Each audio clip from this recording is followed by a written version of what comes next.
Welcome, everybody, to another episode of What Makes It Tick. Today's June 3rd. Hard to believe we're already in June. I've got a couple of great guests with me today. We're going to talk a little bit about virtualization and how it can help you in your production workflows. One of our guests coming from all the way up in Seattle, Washington, he's our furthest away guest today, is Guy, who was the number one person in today. And so, Guy, welcome. How are you? Hey, I'm doing all right. It's a beautiful day up here. Not as hot as it probably is down there. It's like 70 degrees, perfect blue skies here. Definitely slightly hotter here. I think we're in the 90s already. It feels like it at least. And the humidity is out. Oh, is it ever out? And also from the north and also cooler area, Greg, welcome. Well, it's cooler today. The last couple of weeks has seen us kissing 90s. And today, high only about 75. So utilize cooler temperatures to do a ton of yard work this morning and mow the grass. Looks very nice. Looks very nice. That's exactly what I ended up doing this weekend with the family. I went out to my parents and helped with my kids and wife, and we cooked a little lunch, had a nice day Sunday afternoon, and then we did a lot of time out in the yard. They have 7 acres out there, and so why is it with old people they always end up having more? Now my mom and dad have like 7 acres.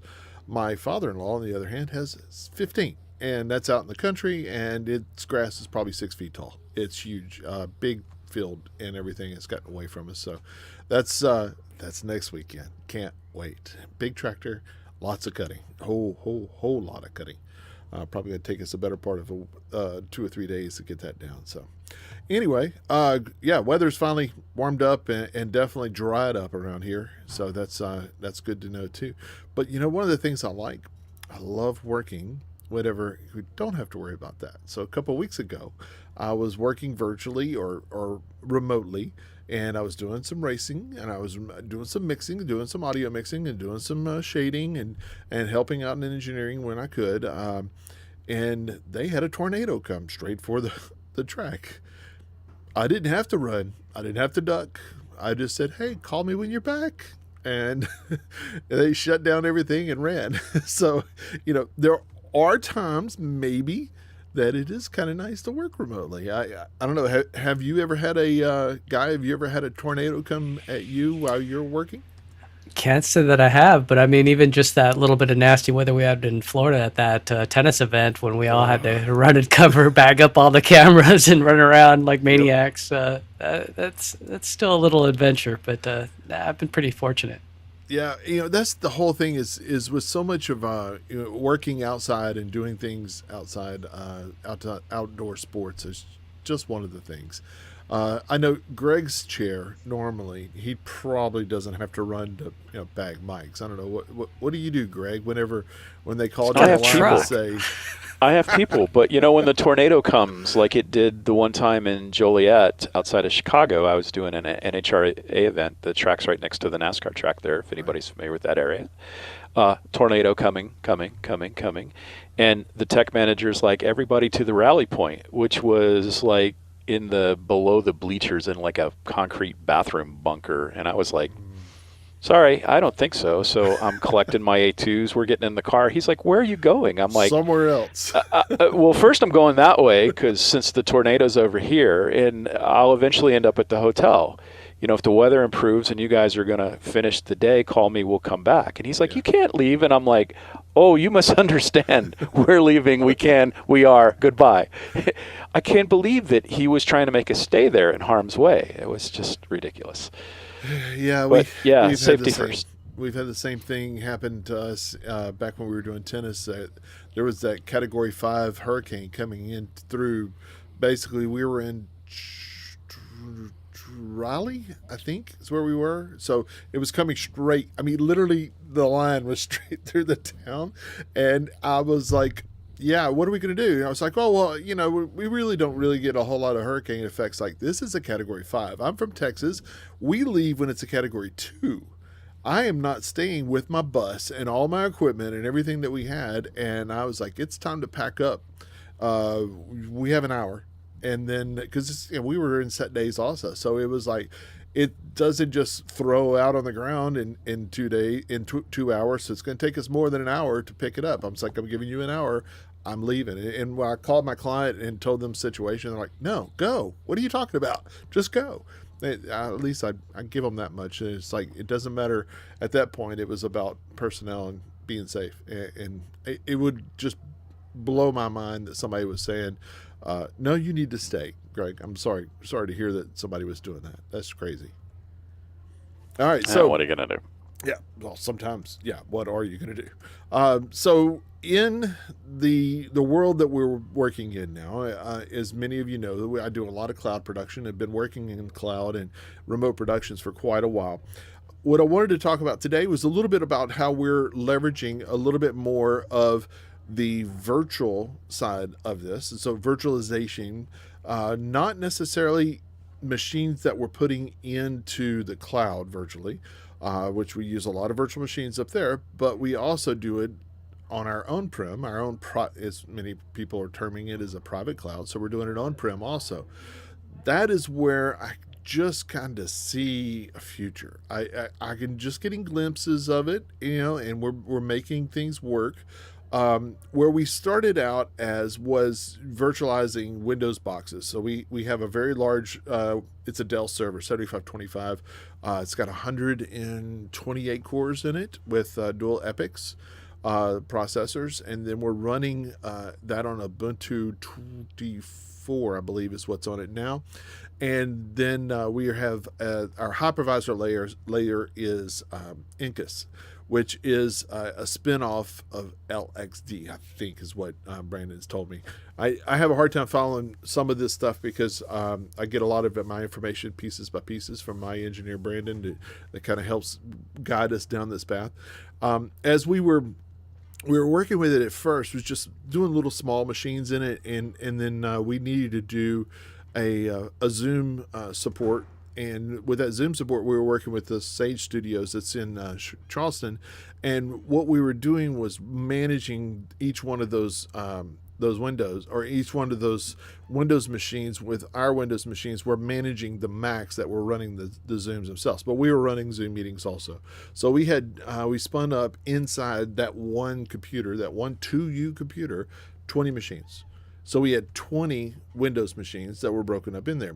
Very similar like what we do in AWS, but it may not be in AWS. It may not be on one machine. It may be 20 machines across multiple virtual machines that are just sprinkled around in different places. It all depends on how the hypervisors are managing that part of it.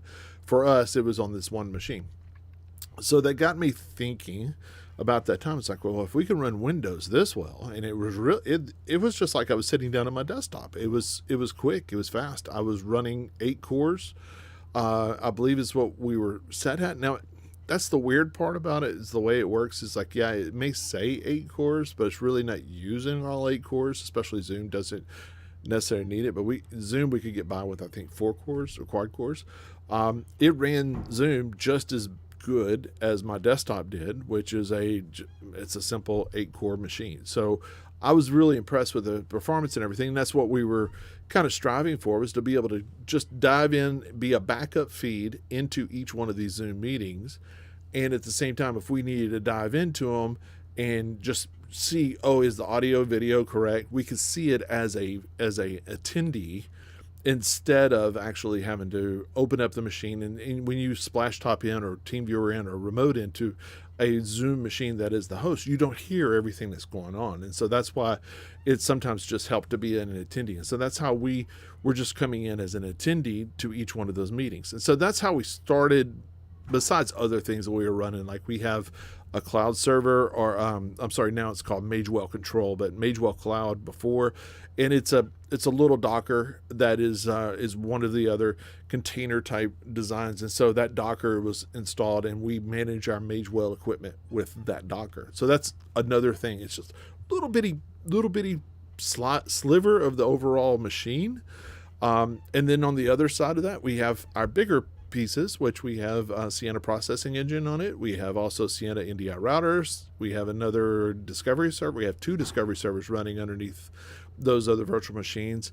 And then once we started building out NIMBUS, that's where we started with a lot of the little purpose-built servers that we needed in order to build the platform, like the gateways and things like that. That's where we started developing them, was within this virtualized environment. And it just got me wanting more. Well, recently, the guys at that are behind Incus, they started, they did a new update, and the new update is supporting very easily GPU now. So now we can assign GPU, that we have GPU power, which I have a Quadro A1000 in there. It's not the biggest, the best, or anything like that, but it's very capable. But I could assign that A1000 to a specific instance. And so it's talking, the memory lanes and everything like that is talking directly to that instance, just as if it was sitting in the hard drive hardware, just as if it's sitting in there like a normal, just single computer. And so that allowed us to add up and run vector on it. And so we're running vector on it. I've done vmix on it for hours and days. When we left this last time to do some more racing for a couple of weeks, I just left it up and running. I checked on it every once in a while, and I had vector running, and it ran for 2 weeks. Never a single hang. I had 16 full HD NDI signals going in and out of it at full res, and never once had hang-ups or any kind of reports of drop frames and things like that. So that really got me thinking that that's where I really wanted to be. And so that really kind of helps us manage a little bit of how much extra hardware. So as we were starting the show, prepping for the show today, Greg and I were talking about the NUCs.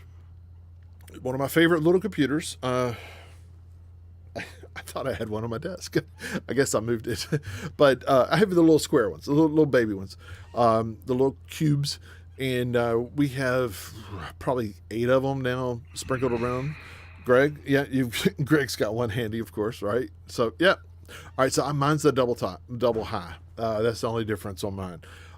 Because I got that for the extra hardware, to be able to put in an actual hard drive in there, an extra drive, but also we wedged in a Magewell SDI in and out card in one of them, just because I wanted to. So that was another little add-in that we did on those boxes. So those boxes, I think I have a rack mount, it's a 1.5. It's not 2U, it's not 1U, it's 1.5U with those in it, and it's a rack mount with 3 across, and it's just a great little compact. Call it an encoder kit, a field kit, whatever. It just does a lot. It was the predecessor in processing and things to the MSO1s, which I've become more of a fan of now. They just have more capabilities because they have the ability to put in cards, or at least a card. I could put a graphics GPU in there, or I could put a capture card in there also to be able to use it with capture software. Greg, what are you using? Did you say you're using the NUCs, but you also have the bigger ones, right? Well, depends on what we're doing.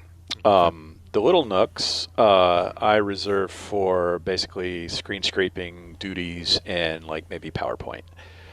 They work really well for that. I mean, it's, low power. I used to use them, actually still as a backup I do, for Zoom pins. They're great for that.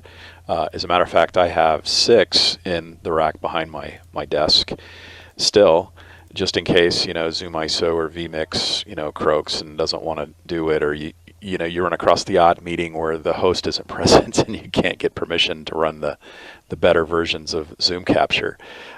So we can still add those to the meeting and just, do a full screen pan NDIM back into the production. So we have that. I built a couple little racks that have 3. And the cool thing about the slim versions is they fit in a 1RU rack shelf. Yeah. So that's really cool. You're not burning any extra rack space. But I have one, just the table at the in-person events, your typical corporate in a hotel ballroom kind of thing. I got a table with got like 8 laptops on it. It's just so ungainly. I'm like, there's got to be a better way. So that's where this rack came from. We put the 3 NUCs in there, and 2 of them do our PowerPoint, a main and a backup, and they slave together. We've already got HDMI to SDI built in, so there's like 16 SDI outs on the back of this rack. And then we've got 2 Mac Minis that we either run Lumen or MIDI for playback stuff. So we can either have 2 to bounce back and forth, or we can run them, in tandem as a live backup. That's kind of cool. So we have Ultra Studio HD Minis in there for that, which gives you a key output if your playback supports. And then the 3rd Mac Mini also has an Ultra Studio, and we actually run the $60 version of vMix as a character generator on a lot of shows. You're excluded from your own custom-built animated graphics, but as long as they're static, you can do whatever you want in GT Designer. But the Ultra Studios give us a key and a fill, because almost all of these shows we're running the Rosnell Carbonite Ultra, so it's all BNC IO. So it's very handy to just set this rack right on top of the ROS rack and a couple of 6-foot BNCs, and then a cable over to a control computer or 2 on the table is all there is. So I got one guy doing graphics, I got one guy doing playbacks, and in the event of character generators, usually we know all the lower thirds we're going to need. It's just in a list, and we've tied that right into the touch drive surface where I can previous next and then just hit my keyer, and it makes vMix do everything. So love that. But that's not truly virtualized, because they are they're just regular machines, all running in concert. But the difference is, you were basically doing virtualization without even knowing it. You put it all in one box, right? Well, So yeah, build many but it's one not box. one computer running virtual spaces for all my stuff. It's still separate computers. There's still 5 computers in that rack. So Yeah. Well, But- you're the first step. but We're yeah, gonna get you there. But I mean, we did it more to clean up the table and save the setup time, which saved a lot, because now we're running 2 laptops and 2 cables. And, we used to run all the video I/O, the little adapters, the little stupid wall transformers to power all the little adapters and converters. And it was just a mess. It looked unsightly, and, clients come by and go, ew. So, yeah, it cleaned up that immensely. We love it. But I did a lot of the similar things, was doing that inside our different inner vans or trailers and things like that. Was just, I hated having to worry about having to go down and grab a laptop and try to find space in a table or a desk or whatever that's in there, and so that's why we used a lot of the small computers for that reason. I always was a fan of that.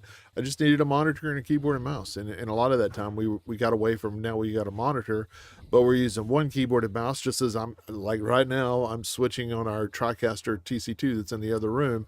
I'm switching with NDI KVM across the network, which is I'm 100 feet away from it. So using tools like that to help make things better and easier on us and less sightly. And I don't hear those servers that are running over there.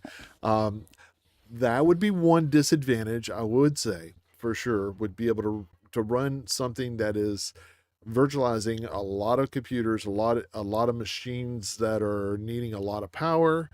That means usually noise. And that server, that 7525, is loud. Holy cow, it's loud. So on the other side, you have to keep those things in mind. On the other side of that, my friend Guy, with, I don't know, what are you up to? Probably 40 Mac Minis over there now? No, I wish. That's coming though. I can see it coming soon. The more I start to dabble and see what's possible, especially Oliver's Mimo Live software, it's pretty powerful for what it is. I mean, in some ways, some people may look at it and they go, "Oh, that's a toy compared to vMix or something like that." But it's powerful I/O with the M4s, and Apple's Worldwide Developer Conference is next week, and we might even see M5s. So I'm already impressed with the I/O with these Silicon Macs. So I know we're talking about virtualization. I haven't dived too deep into virtualization. I was watching some videos and amazed at what this one machine was. They maxed it out with 200 virtualization instances in one little box. It was like a consumer consumer box. So the power just blows my mind because, as you know, I got this big fat pipe.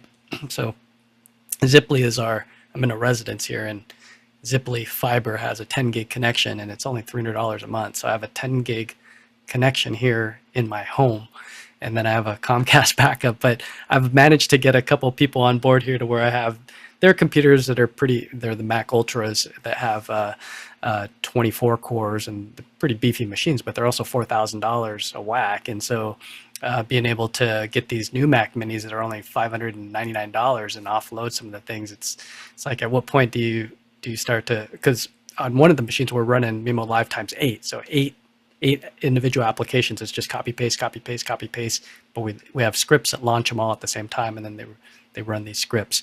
But it's interesting that one machine you don't even have to virtualize it out. It's just one OS that we can splash top into, and we can see all these apps running at the same time. And so can you do like, they window them? Do you window them down like each one of the apps so you can see? No, them, they're just all on top of each other. Break around. Yeah, because we're seeing the output anyway. We already can see the multi-view, so we just let them all stack on top of each other. We don't need to do any modifications. The script already tells it what to do.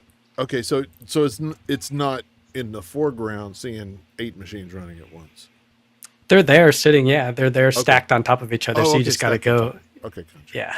That was similar to what we did when we first started down the path of doing virtual machines in the cloud with supporting Tony Robbins events and things like that.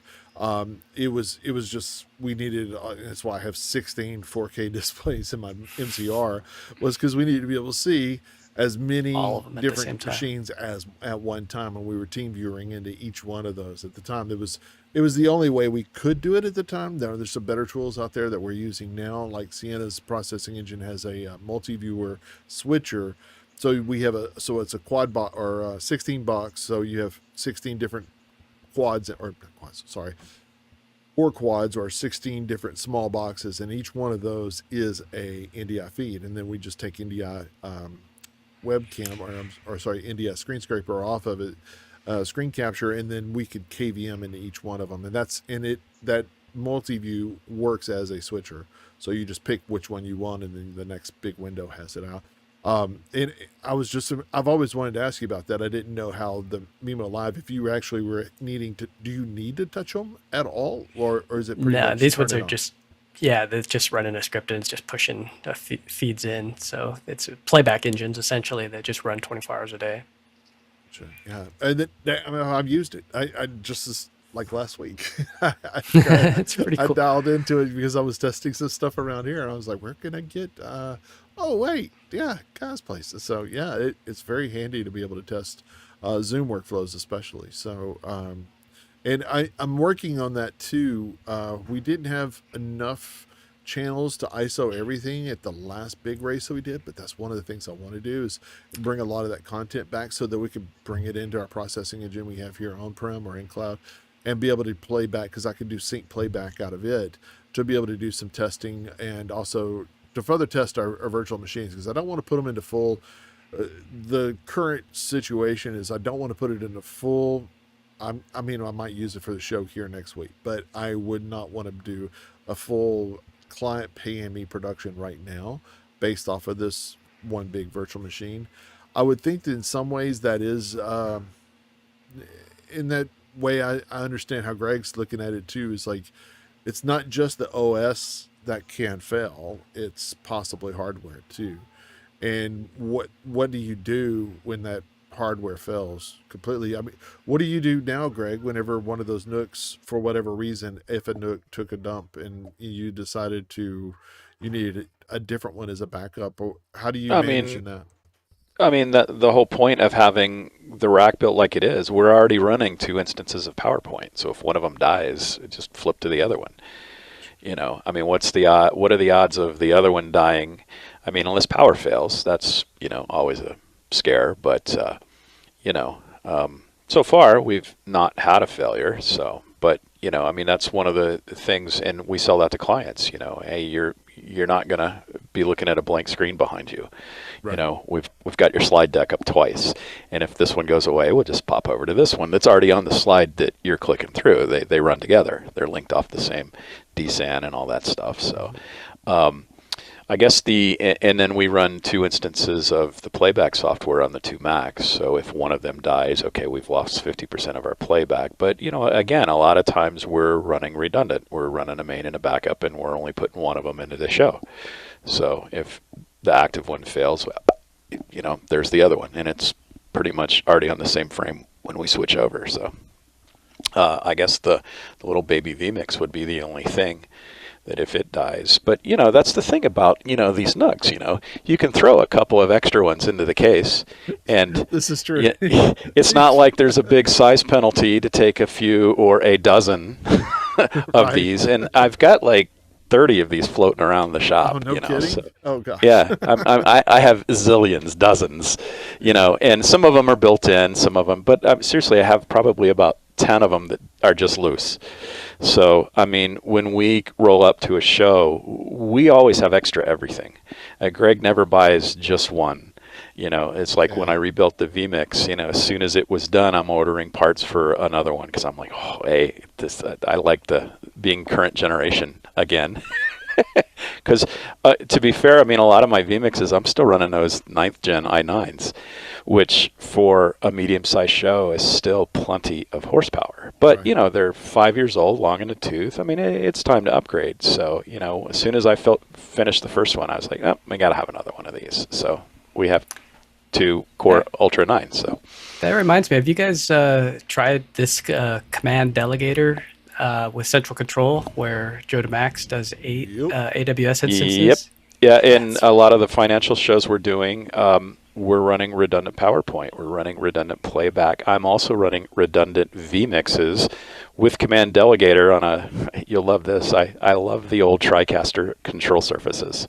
I have a little baby LC11 I use for small shows, but my favorite one is the 850 CS.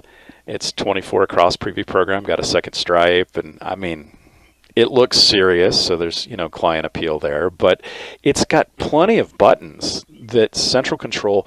I mean, I have, you know, the clicker quit working. I've got in central control, I've got a previous and a next for both slide decks right there on my switcher. So I just hit next and away we go. You know, we'll figure out the clicker later. At least the show didn't get interrupted. There's all kind of backups that you can build into a surface like that. So. Yeah, You know. that was one of the things that we've definitely put into play just recently too on this racing truck that we were doing. Is they don't have 2 TC2s, but they do have a TC1 and a TC2, and so I have it set up with central control in the middle, basically mirroring both the machines. Right, but we and I love the delegator where, for those of you guys that don't know, you build vMix 1 to the control panel the way you like it. It's a lot of tedious little assign all your little buttons to do all the little different things. Actually, it's not that tedious. 10, 15 minutes. But once you get the first instance set up, you just say, here, add another vMix instant, put it on the delegator, enable it, and now whatever the first vMix does, so does the second one. You just put in its IP address, and my surface is controlling both of them in tandem. So we'll set both of them up to stream out to a main and a backup destination on the CDN. So now your PowerPoint can fail, one of my vMixes can fail, one of my internet circuits can fail, and when we do redundant vMix, we try to get 2 ISPs too, or feed one of them on a hotspot or something. But, you know, it's full redundancy all the way through, so it comes down to power is usually the only thing we're not redundant on, except that we do have UPSs on everything, so I guess we do at least for a while. But yeah, no, I love that feature. Joe and Central Control, man, if you're not on board, you should be. I think we all agree on that. That's for sure. This segment sponsored by Central Control. Well, you know what? I don't go off and just plug anything willy-nilly. That software has earned its keep around here by Absolutely. far. I mean, so credit where credit is due. yeah, no, I agree completely, and I'm definitely a big supporter of it too. I'm just like I throw it down and put it into play for sometimes just the simplest of things. One of the things, if you haven't been doing it, Greg, is I use it a lot just to send back multi-views. So I'll suck an NDI source off the TriCaster or vMix or whatever happens to be on the switcher of choice at the show, and I put that into Central Control, and it runs on a little MSO1, or it could run on those little small nooks too. And then I send back what he calls Connect, which is basically a very high quality WebRTC, and that's my remote monitoring. So yeah, we're using it as a tool all the time. And that was one of the things too that that we are running in virtually. So we have a virtual machine. It's a Windows machine that it just stays on that server all the time, and all its job is to do is just central control. That is it. And then I'm talking to it by hardware that's actually plugged into that same machine. So I can have hardware that it's in. I think it's actually an 850 TW or 8. No, it is an 850 CS that's on it. It's not, and Transwarp or Time Warp. The Time Warp. I have one of those plugged into it also for replay purposes. And so yeah, Central Controls definitely gave me more legs for a lot of old control surfaces and things that at least I'm not just junking them and throwing them away. Have you found the only downside to the 850 is finding a case to ship it in? So heavy, I know. No, it's so wide. Yeah. I mean, yeah. I've got a ton. I've got over 100 Pelicans in the shop behind the house, and I have 2 that it fit in width-wise, and so now I need to get another one because I haven't actually traveled it somewhere I didn't drive to, so I haven't had to hand it off to the freight idiots yet. But someday that's going to happen. But the Pelican 1646, and it's an Air, so I'm kind of torn. Do I really want that or not? The lids are kind of flimsy if you step on them, but fits in that one. The worst one is actually the 2-stripe, and I sold my 2-stripe because we just weren't using it as much as I needed it, and my client needed it for the racing stuff. They were working off a Squirrelhoy, and the Squirrelhoy little master key, which is a little cute little guy, great little box, but whenever you're running, they have 32 inputs. So I got to say that most of my shows now, if I don't have 24 keys on my preview program bus, I feel cramped. I really do. Yeah. It's just preference. Speed. For me, it's speed. It's like if I needed to go to something quickly, I don't want to have to go bank 1, bank 2, bank 3, and push around. Oh, what do you? I see what. It's just 12 here, so I feel 12. Like I'm cramped. It's cramping my 12. Style, man. But it fits in a little tiny Pelican case. That's it. Or it could fit almost in your backpack, right? That's the other side of it too. Yeah. I was looking at the TIST, the big TIST controller, which I think you have one, don't you, Greg? One of the larger ones. Now, how do you rank that in comparison to the TriCaster 850 CS or possibly the 2-stripe? I want to really like it. I do, but the problem is on the second stripe that there's 4 buttons that decide physically and in the MIDI channels that the buttons put out what that second stripe does. And I don't know if it's a central control thing or if it's a panel. It's probably a panel thing. It's a panel thing. I know exactly what you're talking about. Every once in a while, it goes to mix 4 all by itself. So you're sitting there on mix 2 or 3 or whatever, and you're doing a thing, and all of a sudden you'll hit a button and nothing happened, and I'm like, oh, because we're on mix 4, duh. So it happens so frequently that the 4th button is now mix 2. I go backwards 2, 3, 4, and then the first one is 1, which is the same as the bottom row. There's no need to have that one there. But I don't like that little quirk of the panel, and the camera preset recalls underneath the joystick. You've got 8 that delegate your PTZ, and then there's 8 preset buttons below that. For some reason, the activators don't work right. If I enable like an on-off, okay, great, the button lights, and that function is on, okay, but if I hit any one of the other 8, that light goes off, even though the function's still on. And again, it's just an idiosyncrasy of how they program the panel. And in talking to Joe, he's like, well, mine doesn't do that. So there's different flavors or versions of this panel. I have one of the very first. The day they announced it, I ordered one. So never buy the first of anything. Let that be a lesson. But overall, I like the panel, and it's almost exactly the same width as the 850. So size-wise, they're about the same. The buttons, TriCaster's maybe a little better button. I'm splitting hairs, but yeah, I mean, I still prefer the 850 over the Tist, even for vMix. I really do. It was just a well thought out panel. Makes me feel better because I made use of mine. Even though I had to change all the buttons. That was the only thing. The thing was, I bought it for $300 on eBay. It's a secondhand panel. I mean, I got a stellar deal on it. Yeah. And the only bad part about it was when the guy shipped it, he put newspaper in with it in the box. That was it. And it wasn't even crumpled up. It was like sheets. Oh, that was his newspaper. Oh, yes. No. Oh. So when I got it, the joystick that normally stands up about this much was like standing up about this much because it got squished completely into the panel. And I was like, oh, God. And so I started calling around, and these guys went like $300, $400, $500 to fix the joystick. And do you know the joystick itself is $18? I was about to say, that joystick, I know it well because it was actually and on the market. It's $24 at most. I bought it for $18 shipped from China. Of course, that would have been about $100 today. Yeah. But for the same thing. But if you're handy with soldering, that was about 9 or 10 solder connections and about 15 minutes of time. And so I replaced it. So for $318, I guess. Stellar deal. I'm happy I bought it. Now, given that I know your habit, I'm gonna call it a habit of eBay, your really bad habit because you got me into it. Thank you, brother. Have you seen many of the control surfaces around though? I actually have not. I've looked a little bit, I guess, about 3 weeks ago or something like that. And it seems like a lot of the supply and the used market specifically is kind of dried up a lot.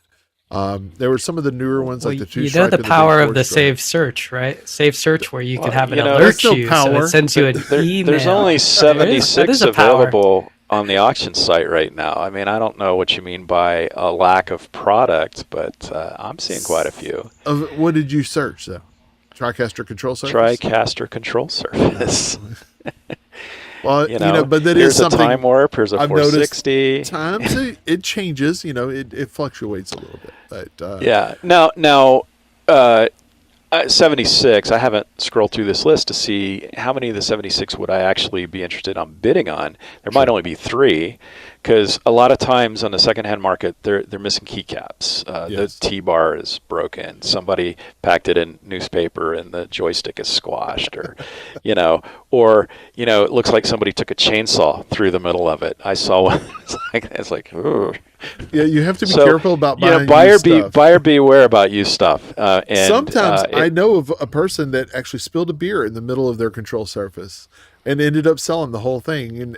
And I looked at it to try to fix it. There were 4 buttons that could not be repaired. I would have had to replace the whole motherboard that's underneath it and everything. Mm-hmm. And that certain someone I don't know how it happened. Those things. They never know. All right, so we're gonna go back to our virtualization fun for a little bit. We kind of got a little off the kilter there. So I wanted to kind of jump in and show a little bit of what I was talking about in our virtualization world.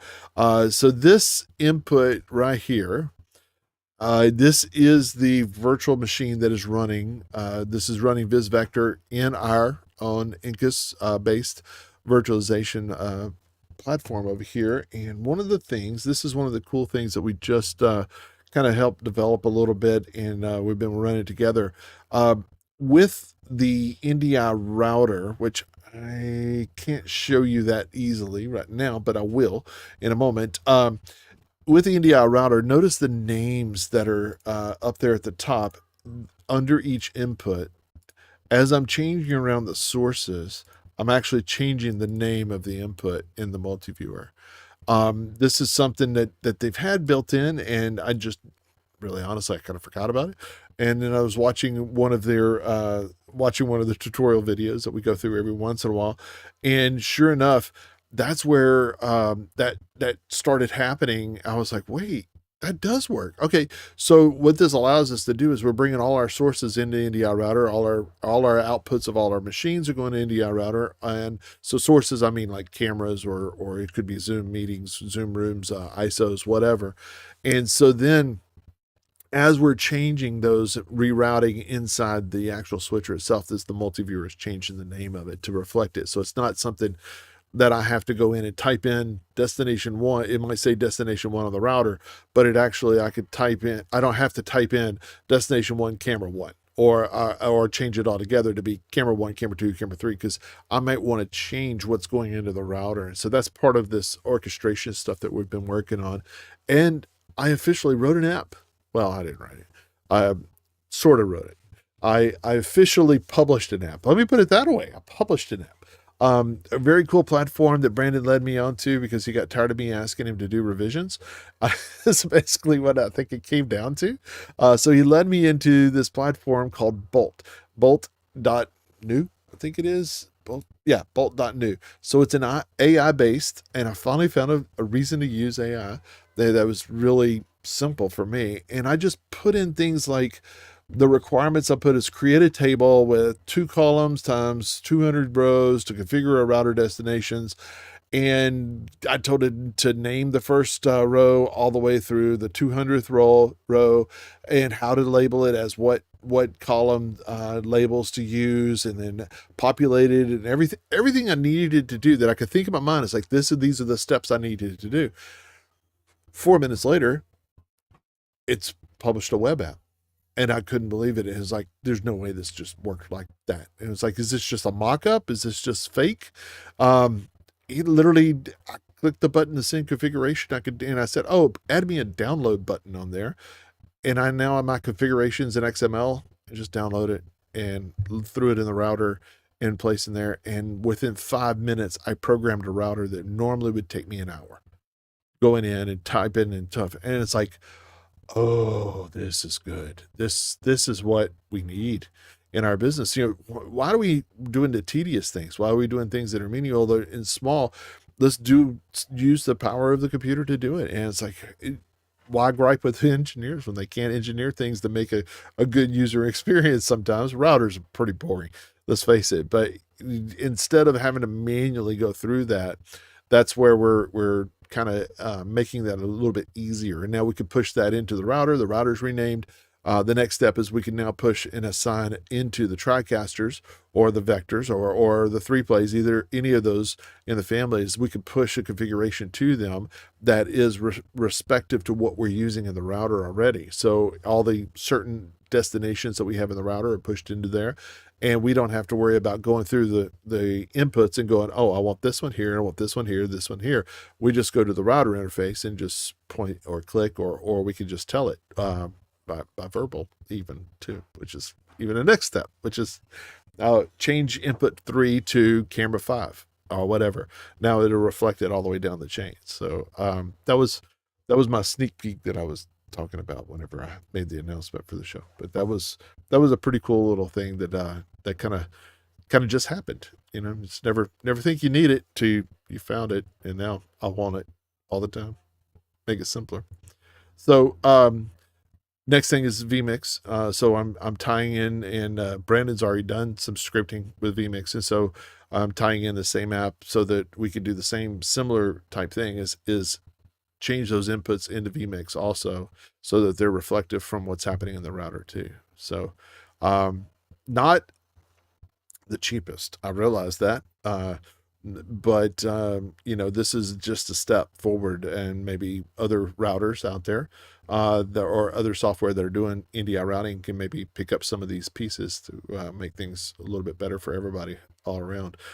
So speaking of routers, I know, Greg, when you do your big shows, I know you've got some massive routers, but are you using, when you're doing NDI stuff, say your smaller shows or STI, fine, no judgment, if you want to work in the old days, but if you're doing that kind of thing, are you using a router in place all the time? Is it just no matter what? Yeah, what do you mean by router in place? A router in your signal flow. So do you have Oh, cameras that yeah. go to the router Oh, out of into every switcher or every other device? Yeah, usually I have what I call a QC router, and we're talking network sports shows where I'm sitting behind 100 plus faders. And everything that I know that's going to come into the show lands in its own fader so that I can immediately track it. But there's a lot of things that I don't know about, or I just want to check at some point in the day, like our outbound transmission paths. I just want to know that I'm sending to the network what they're expecting to get. So I need a way to put eyes on it.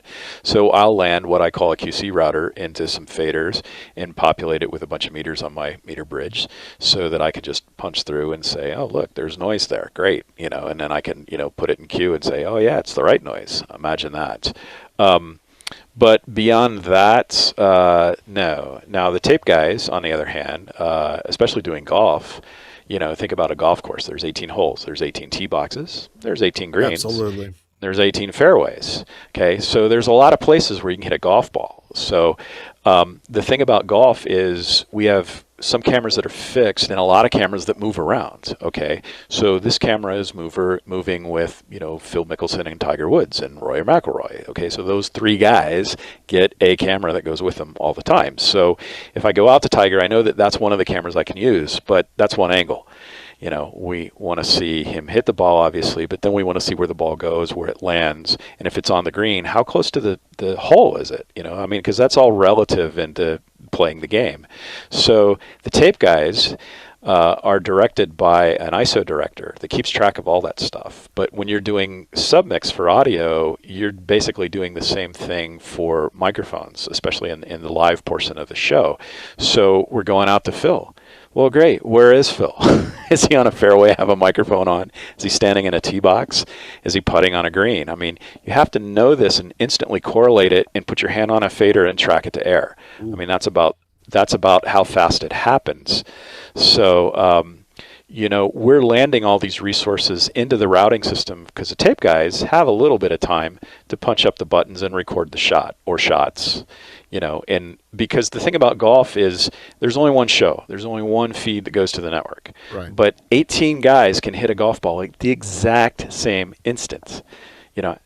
What do you do about the other 17 shots that weren't the live one that we put on the air? We have an obligation to, PGA or, international audience or just our show in general to show other people to that show things that are relative shots, right? Exactly. Somebody hits a hole in a one, and we've got 100 cameras on the golf course and nobody got footage of that ball being struck, flying through the air and landing directly in the cup. That's a thing, and we miss those, and it's unfortunate, but it's a really good day when we don't miss them. So generating all this stuff into a routing system so that tape can have this camera, in a back channel. And you got to understand that some of these trucks, the truck that, actually it's the big show truck for the US Open next week. I'm actually doing one of the second screen shows, but that truck's capable of recording 150 unique ISO sources in that truck. So they have 15 12-channel EVS frames. So each frame has 2 playback channels, but 10 record channels. So they can pop 10 things into each Elvis frame times 15, and that's your 150. So it's harder to miss when you have setups like that. Yeah. And that's what the networks and right. But it's the US Open. So right. There's a little bit more of a budget that comes from even, Google wanting to do, a directors meeting offsite, or, a banking group from Southern California wanting to do theirs at the whatever that hotel was. I can't remember the name of it. Is it the one with the ballroom? Yeah, that's the one I was in. Yeah, the one with the ballroom. All right, so let me ask you, what about the smaller shows then? Are you using the power, are you doing an SDI router with those, or an NDI router? Well, let's say that on every show that I do with my gear, every flight pack has a SDI router in it. Okay. Even the little baby 1ME switcher has a 40 by SDI router. And then the bigger flight packs that have either the Ross or the Blackmagic 4ME constellations, there's at least a 72 input by 72 output SDI router. And we do that mainly to keep from having to rewire the rack all the time. Oh, yeah. So we have, let's say 32 inputs that go into the system. Okay. And then I have 24 outputs that are just whatever. Okay, so on the side of the rack, I've got that much I/O. Inside the rack, I've got a switcher with 24 inputs that are fed by 24 outputs of that 72 output router. So now if I want camera 1 into input 1, camera 2 into input 2, you just hit this little salvo button and you get, 10 across or whatever, Right. But let's say for some reason, I wanted all, NDI feeds and I had a bunch of converters that we plugged in. And they're taking Zoom guests because this is a big hybrid thing. And yeah, I've got 3 cameras here in the room, but I've got 20 people waiting to come online through Zoom or, vMix call or whatever. So you never know what the fly pack's going to do until it actually gets there, because no matter how many discussions you have with the client ahead of time, the reality when you arrive on site and get to the actual It show always precipice, changes. right, there's always some difference between what was advertised and what we are. So in all of those situations, it's go to the router panel and go doink, doink, doink. Okay, great. I've got different things in my switcher now. It's that easy. As a matter of fact, we even, there's a little panel we put right in front of the TD, in front of the switcher. And it's basically, here's destination buttons for all the inputs into your switcher, and here's source buttons for everything that's in the rack. So whatever you Something want. like this one. That Yeah, one. exactly like those. Well, actually, the older version of that one, but With the knob exactly on it. those. And actually, the bigger flight packs have 2 or 3 of those sitting in front of the TD because one of them's not enough destinations. You can only do up to 16 destinations on those. How about these guys? Have you put those in Uh, yet? Love those. Love Mhm. those. No, we haven't No. because we've tasked them with other things Okay. besides just driving the router Right. that they're better suited for. But yeah, I mean, there's no reason why I couldn't just add another layer and get rid of my black magic ones. We just haven't gotten around to doing that yet. I found I posted something on our Discord earlier this week or last week. I can't remember when it was, but about like how many people really are using the studios. I've found it in show use. It wasn't quite as handy as I thought it would be. I love everything in a rack mount and all, but with the buttons being vertical, a little harder to see at the angles unless you had like I don't have on my desk, but I do that we're going to change in our container build, where behind the desk is the turret, and the turret is actually at an angle, so 30-degree. I think is what we figured out works. So a 30-degree angle. So when you're looking down, you're literally looking at a monitor or looking straight at the actual button. Because I found that this little guy, I reached for it more often just because I could see it or I could pick it up, I could move it, get it out of the way and things. I never really thought that I wouldn't use the studios as much as I don't use them. I thought it was going to be perfect. I just don't. But as a router, that's how I find myself using them more so as a router panel, as of right now. But and now the one thing that our Sienna NDI router can respond to either ProBell or actually it emulates a Blackmagic router also. So it uses the same terminology and everything to change the inputs, which is kind of cool when you can do both at the same time. So I can change now with the same commands coming out.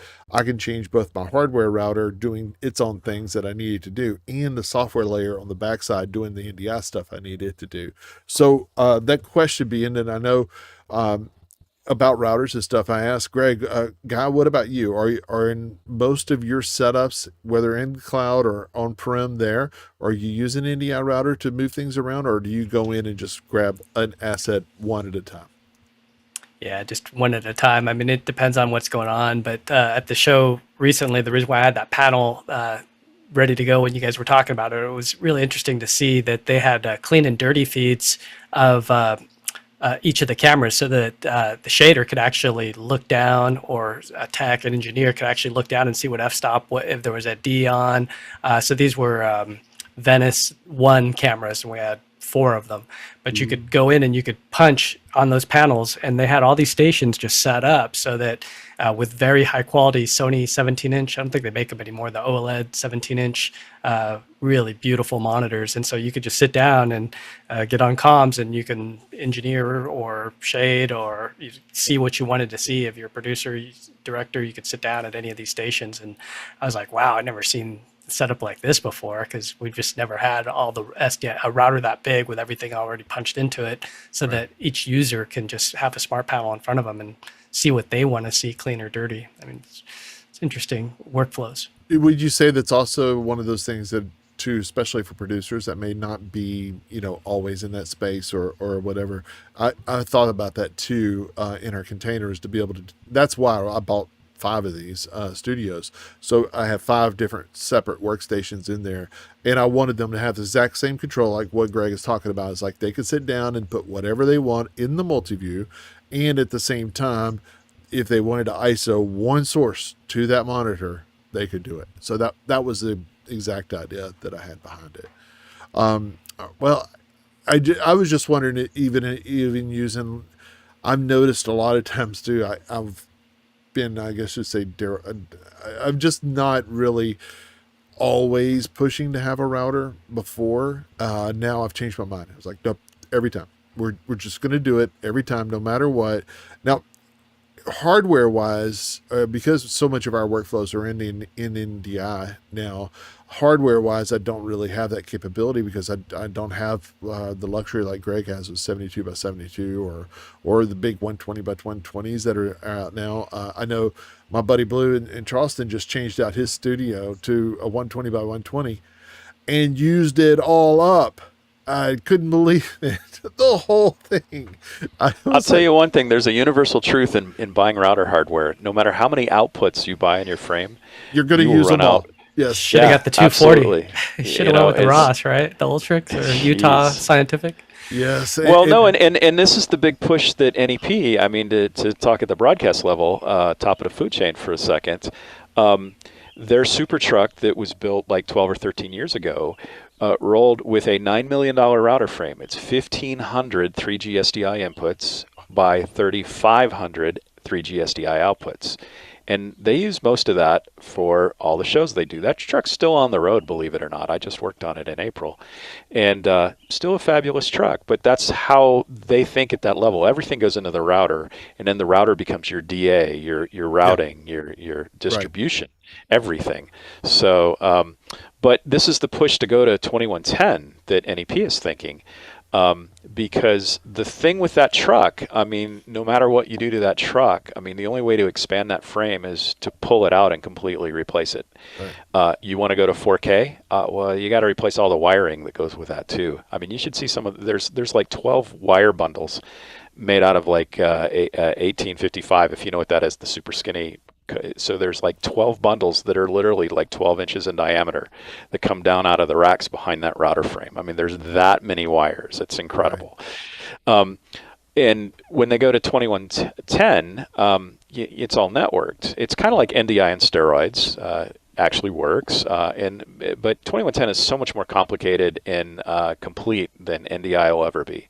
I mean, 2110 passes uncompressed signals, so you're getting the same bits that you're getting from an SDI cable. You're just getting them across a network. But the thing about that is it's completely scalable. I mean, the truck that replaced ND1, which is actually called ND2, even though it's 13 years later, has the bandwidth to manage 500 4K 60 frame signals between each of its 4 trailers. It's actually 4 trailers is one unit, and they all hook together with fiber and all this stuff. But you can send 500 signals each way between each of the trailers. And if you're only running 1080 shows, that becomes enough bandwidth to do 2,000 signals between each trailer. Right. And you go into tape and you look into, well, there's 28 tape operators in here running all these 15 EVS crates, and everybody's got a big 16 input multi-viewer in front of them, and then the multi-view from the machine, yada yada yada. I mean, there's probably like 600 or 700 video sources in just the tape room monitoring system. I mean, just that at that scale, 2110 makes a lot of sense because, okay, down the road, 5-10 years from now, ND2 wants to do 8K shows or 16K shows, no problem. It's just, we just still maybe just need bits. some more network. Right. Yeah, and okay, we don't have enough network bandwidth. Well, let's put in a couple more switches. And people thought that they were crazy, spending, $300,000 on a switch. And they were like, but the router frame in the other truck was $9 million. This is way cheaper. This was a deal. True. That's an easy way so to sell it. And they have 2 of those core switches, and they have about 100 leafs that hang off of that. But still, I mean, the entire investment in the entire IT is still way underneath $9 million. And then what's really cool is they wrote their own control software, not unlike what you guys are doing, or some TFC. of these right. But the TFC platform is amazing. And, like you were saying, give a producer a panel so he can route what's in his multi-view. I can do that in audio. I have 5 multi-views in audio that I can route into myself. I can say, are they 4 by, 9 by, 16 by? I think 25 by is the biggest you can go. And then once I've assigned that multi-view resource to this monitor, then I just go in another page and what pane 1 gets this, pane 2 gets this, blah, blah, blah, blah, blah. And, I can do it all myself and not have to wait on the engineers to do it for me. Right. Or I can just hand them a list and they can do it the old-fashioned way when they get around to it. But, you it's an excellent system. I've noticed that exactly the same thing is happening in a lot of things that we do as engineers. Is we do a lot of things, we design a lot of things, we build a lot of things, so we don't have to do them, and we can give it to somebody else to do. Or as an engineer, maybe it's not my table to you're the producer, you're about content, but you need to see what your options are to drive what content the viewer is seeing as part of the show. So, it's, as usual, a big concert of all of us working together to make the show do what the show needs to do. So True. Very true. Now, this has been a great conversation today. Thank you, Greg. Thank you, Guy, for coming along. Got the 2 G's. I was thinking that I would dive a little bit deeper in a couple of the other things that we've been working on, but I'm gonna hold off on that until next week. I'm still going to be around next week before we get back to some racing at the end of the month. Allegedly, I think, maybe. So we'll see. But next week, for sure, next Tuesday, we'll be back again and probably talk a little bit more about some of the things that we've been toying around with our orchestration layer and our virtualization layer too, because a lot of this is just like it's all gelling and really coming together. And it's really exciting to me to be able to see how we can set up a show quickly without having to do that menial, let me go in, grab the input, let me type it, let me put the name in. I'm just trying to get that part out of the way so we don't have to worry about that. We can get to the content. Exactly what Greg was saying. Let's get to the content. What are we here for? Is to produce content. So let's get to the content, and as much as possible, get the content to there as fast as possible, and the best way that we can tell the story also for that. So again, appreciate everybody that's watched live. It'll be posted almost immediately because of the wonderful YouTube platform that we're on. And next week we'll be back again. It will be June 10th, and we can't wait to see you on another episode of What Makes It Tick. Thanks again, Greg. Thanks again, Guy, for coming along.